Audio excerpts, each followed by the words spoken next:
Social media पर viral हो रहे एक वीडियो में एक महिला ने किसानों के अधिकारों के लिए सरकार पर जमकर हमला बोला है। इस वीडियो में महिला सवाल करती है कि क्या भारत वाकई में एक कृषि प्रधान देश है अगर किसानों के हक और अधिकारों की रक्षा के लिए कोई आगे नहीं आता।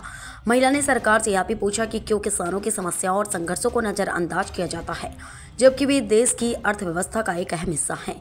भारत में कृषि को प्राथमिकता दी जाती है लेकिन किसानों की स्थिति में कोई खास सुधार नहीं हुआ है।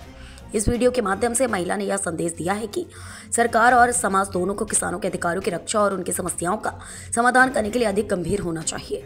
यह वीडियो इस बात की ओर इशारा करता है कि अगर हम भारत को कृषि प्रधान देश मानते हैं तो किसानों की समस्याओं को भी गंभीरता से लिया जाना चाहिए। महिला का यह सवाल किसानों की स्थिति पर विचार करने के लिए एक महत्वपूर्ण कदम साबित हो सकता है।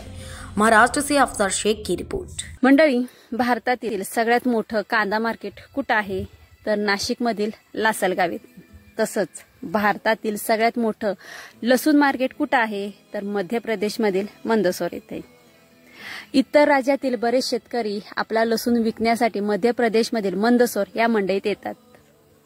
यंदा लसूणला 12,000 रुपये ते 30,000 रुपये प्रति क्विंटल एवढा चांगला दर मिळत आहे म्हणून शेतकऱ्यांनी आपला माल मध्य प्रदेशमधील मंदसौर या मंडईमध्ये नेला। त्यावेळी शुक्रवारी जो तिथं पाऊस झाला त्या पावसात अक्षरशः शेतकऱ्यांनी पिकवलेला माल हा वाहून गेला। शेतकऱ्यांनी भरपूर प्रयत्न केला माल वाचवण्याचा, पण बराच माल हा गटारामार्फत वाहून गेला। जीवापाड काबड कष्ट करून पिकवलेला माल विक्रीसाठी बाजारात नेला असता तोंडापुढा आलेला घास देखील हिरावून घेतला जातो।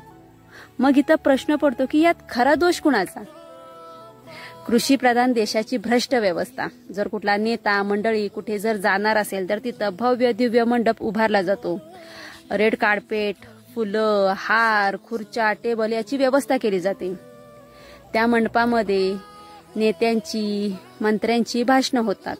मात्र हीच भ्रष्ट व्यवस्था शेतकऱ्यांची जी घावक बाजारपेठ असते तिथं प्रॉपर शेड देऊ शकत नाही।